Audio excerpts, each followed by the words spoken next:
Okay, so this is going to review everything there is to know for the cells and cell transport test tomorrow. So just keep in mind that there's two major parts of the test. There is the cell part, where you're talking about what a cell is, what's in it, all the organelles. And then there's the transport part, which is diffusion and osmosis. So you don't have to watch this whole thing. Feel free to skip around. I'm doing the cell part first with all the organelles, and then after that I'll be doing diffusion, osmosis, cell transport, that kind of stuff. Right. So we'll start at the beginning of the objectives list. By the way, this objectives list is exactly like the one that you have on Edline. Okay. So the three parts of the cell theory. 1. All living things are made of cells.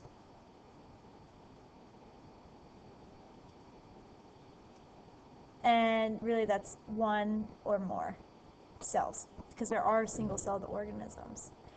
2 is cells are the basic unit of structure and function.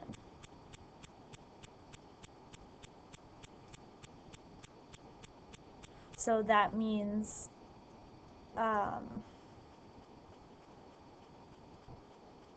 so to just jump ahead to the organizational levels, which I think is,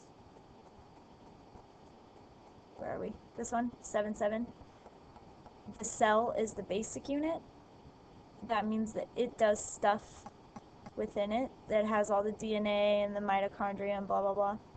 And then if you have a bunch of cells together, that makes a tissue and then an organ. So it's saying that cell is the most basic unit of function, of that does stuff together. Okay. The third part of the cell theory is that all cells come from pre-existing cells. They don't just pop out of nowhere. They come from another cell dividing. Okay, so for 7.2, explain how continuous investigations influence the development of the cell theory. This is basically microscopes. As soon as someone invented a microscope, they were able to look at stuff and see cells. And yeah. Then remember that viruses, mitochondria, and chloroplasts are just weird things because they all have their own DNA. Mitochondria have a separate set of DNA than the rest of the cell. Same with chloroplasts. So they're just, it's kind of different. They have their own DNA, not technically alive. So, like by themselves. So the next little section is basically done by your Venn diagram. So all cells have to have a plasma membrane on the outside. Otherwise, they can't be a cell. They would just be a blob. Okay? They have to have DNA or chromatin. They also have to have cytoplasm. And then, as we saw, they all have ribosomes as well. And then when we go to prokaryotic and eukaryotic, I guess it's better like this. I don't know. You guys know what I'm trying to do here. Eukaryotic, they have membrane-bound organelles. And prokaryotes have no organelles. So that means no nucleus here, it's just a bunch of DNA floating around, no mitochondria, no chloroplasts, nothing like that. As opposed to the eukaryotic, which they have all of those organelles. Okay. Then within prokaryotes are bacteria. Eukaryotes are plant and animal cells. So within the eukaryotic group, we have plant cells and we have animal cells. So then the natural thing to talk about next is what's the difference between a plant and an animal cell. So we have to split this column again. Plants and animals have a lot of the same organelles. For example, they have mitochondria, they have nuclei, they have the endoplasmic reticulum, they have lysosomes. The big difference is that animals use centrioles a lot more for their cell division, and plants have a cell wall. They have a chloroplast because they do photosynthesis, and they have a huge vacuole in the middle. And animals just have small vacuoles all over. Is that all of them on this page? Oh, the organizational levels. So, as we said, the cell is the most basic unit. And then if we have a bunch of cells all together, that's going to equal a tissue. And then if we have a bunch of tissues all working together,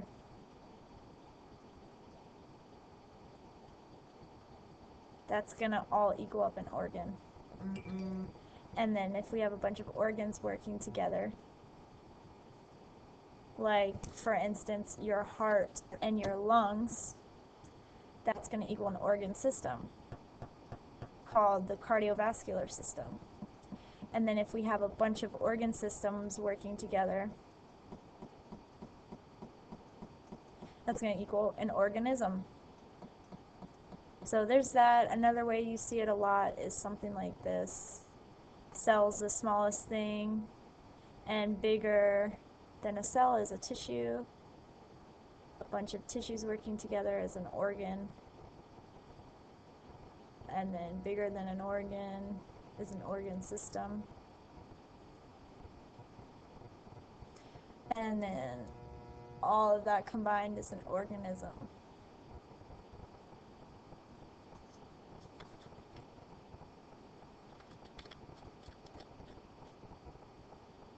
Okay, so that's everything on this page.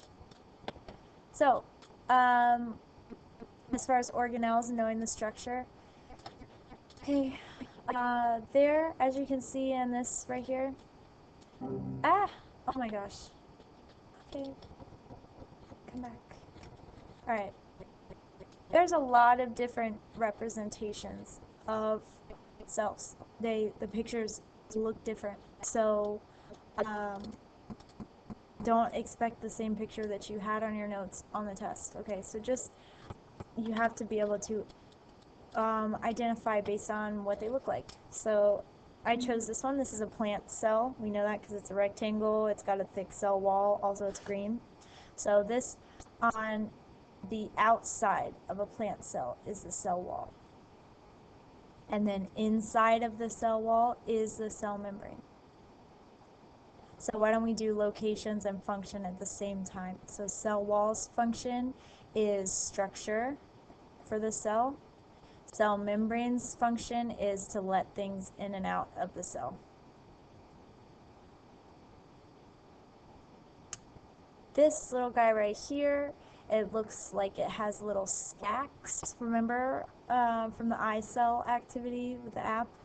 That is the chloroplast. And that makes glucose. It does photosynthesis. Okay. Then this guy, the wavy one, that's going to be the mitochondria. Mitochondria make energy, or ATP.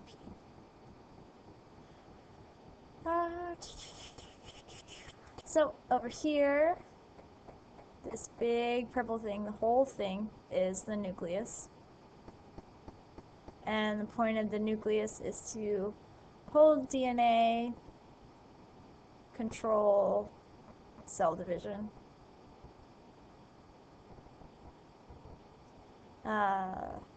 Then there's an extra little circle in there inside of the nucleus, and that's the nucleolus. the nucleolus makes ribosomes.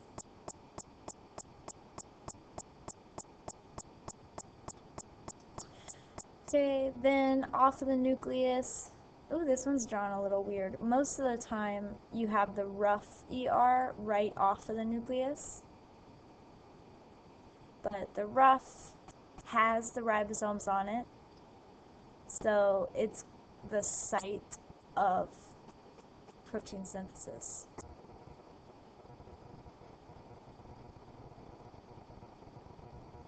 Then there's the smooth ER, which has no ribosomes on it. And the smooth ER makes lipids. And then let's see, the little dots. So there's dots that are floating around, and then there's also dots that are on the rough ER. Those are ribosomes. And they make proteins, or if we want to be really technical, technically they're polypeptides at this point. So the ribosomes are the things that take amino acids and link them together. Then once we have that polypeptide, it shoots over here to the Golgi, which looks like a stack of pancakes. And at the Golgi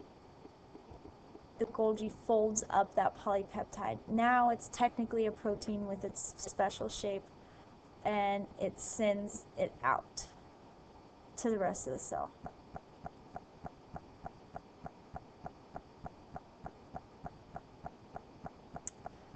This big central thing in a plant cell, big empty thing, is going to be the vacuole. And it stores stuff. Most of the time it's water. It can store other stuff too. And do we have any centrioles? No, because this is a plant cell. This thing in the middle you don't have to know about, and that either. Let's see if we can find a better picture. That one looks good. Okay, and an animal cell. Ooh, can't write on this. This thing that looks like a churro, that's the centrioles.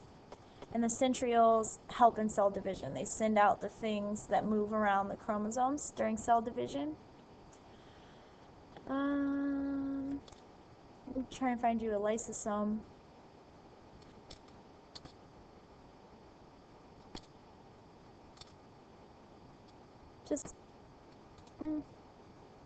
Okay, not a big deal. Lysosomes are normally look something like this. They're little circles. Ooh. They're circles, and on pictures they normally have little dots inside. Lysosomes, because they break down waste. So the little dots inside is the waste. Okay, I believe that's about it. Plasma membrane. The fluid mosaic model says that plasma membrane looks something like this.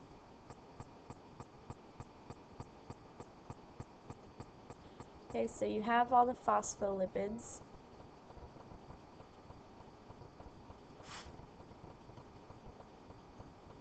Phospholipid bilayer. And then within them you have protein pumps,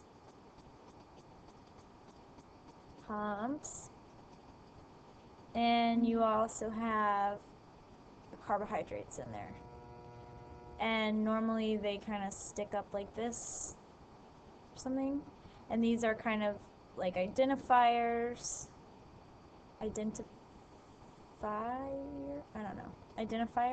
That might be a Y. Not important. So you have lipids, proteins, carbs, all in a cell membrane. Okay, and a really important thing to remember about a cell membrane is that it is semi-permeable. as we saw with our lab, if you have something small like glucose, it can fit right through the little membrane and it can go in and out of the cell. But if you have something humongous like starch, which is like 10 hexagons, imagine that this is a lot of hexagons, that cannot fit through the membrane because it is too big. So it is semi-permeable because it only lets certain things through. Okay. All right. So homeostasis, that means that the internal environment, internal environment is the same as the external environment.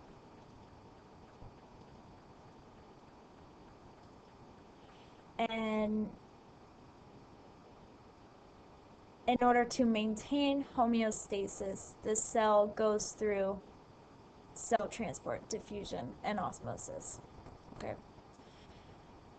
So if you have a cell,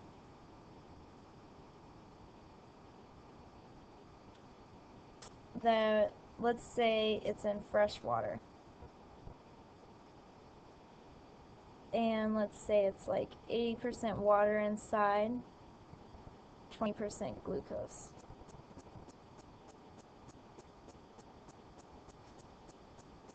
This cell right now is not at homeostasis because it's not the same as the outside. So in order to maintain that homeostasis, diffusion is going to happen. Okay.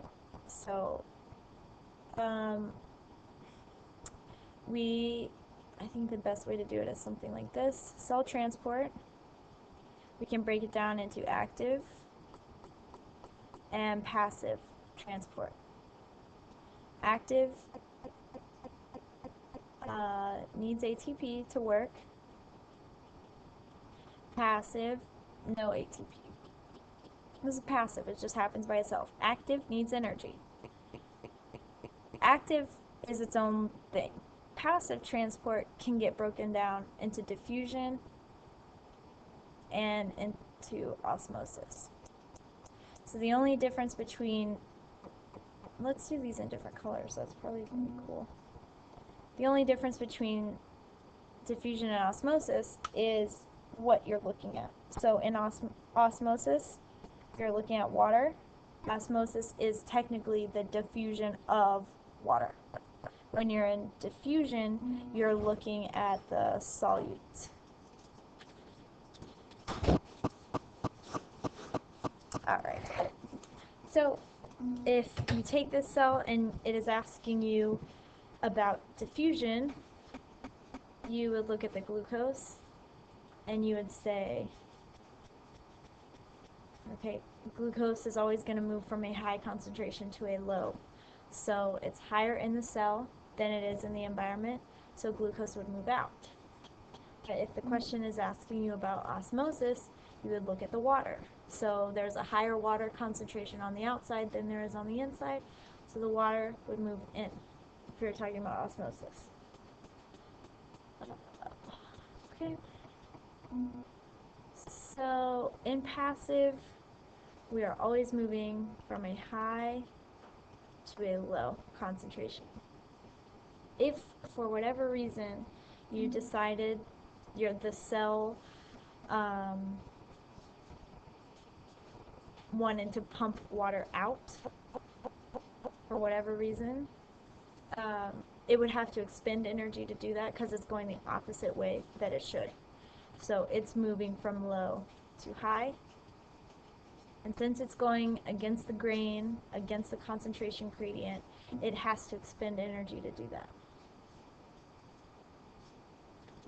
That's really it. One more example. Could do the best thing to do is just pause it and try and figure it out before I tell you. If this cell, just 70% salt, 30% water, is put in freshwater environment, that means 100% water, what will happen? Okay, there's two options, again, depending on the question. So if we're looking at diffusion, we're looking at the salt, and salt will move out from high to low. If we're looking at osmosis, the water will go in from high to low. Water moves in. And this is probably more likely that the water will move in. And so if the water moves in, the cell gets big, cell bursts, mostly, or it might.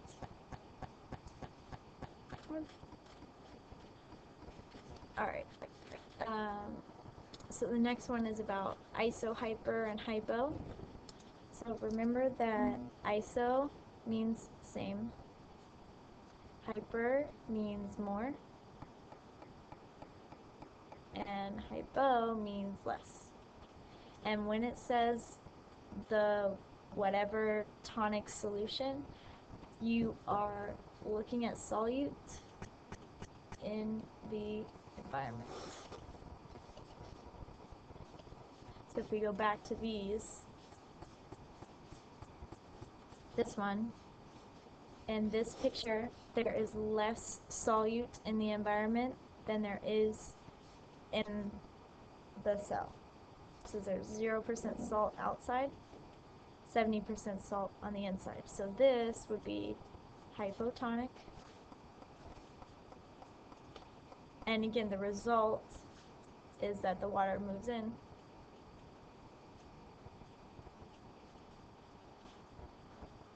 But it's hypotonic. This one, you look at the environment and the solute. So this has less glucose than the cell, so this one's also hypotonic. If I gave you this example, where maybe it's 50-50, glucose, water, and then outside we have 80% glucose and 20% water.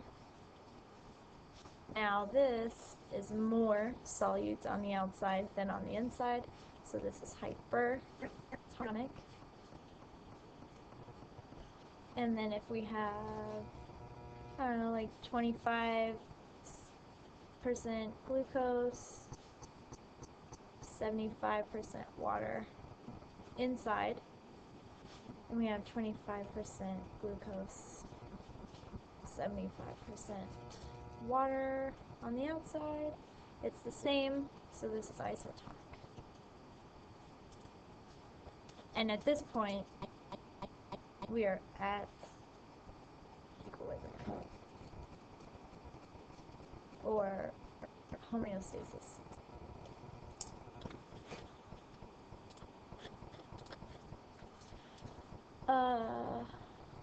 Okay, so on Microscope, you have this. Let me grab a picture. Okay, this is a compound light microscope.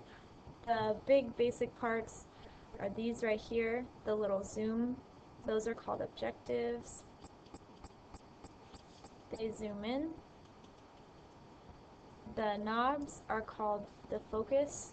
And remember that there's two. There's the coarse focus, which is the big one. It moves the stage up and down. And then there's the fine focus, which is the small one on the ends, and it just focuses. This is the light on the bottom. This is the ocular, or the eyepiece, and that's really about it. Okay, so demonstrate proficiency, just know how to use it. You, you start on low power, you move the coarse focus, you never move the coarse focus when it's on a higher power, that kind of stuff. Okay, so compound light is this kind of microscope. We use dissecting microscopes to dissect things. We use electron scanning microscopes to look at electrons. So obviously this one's the most recent. That's it.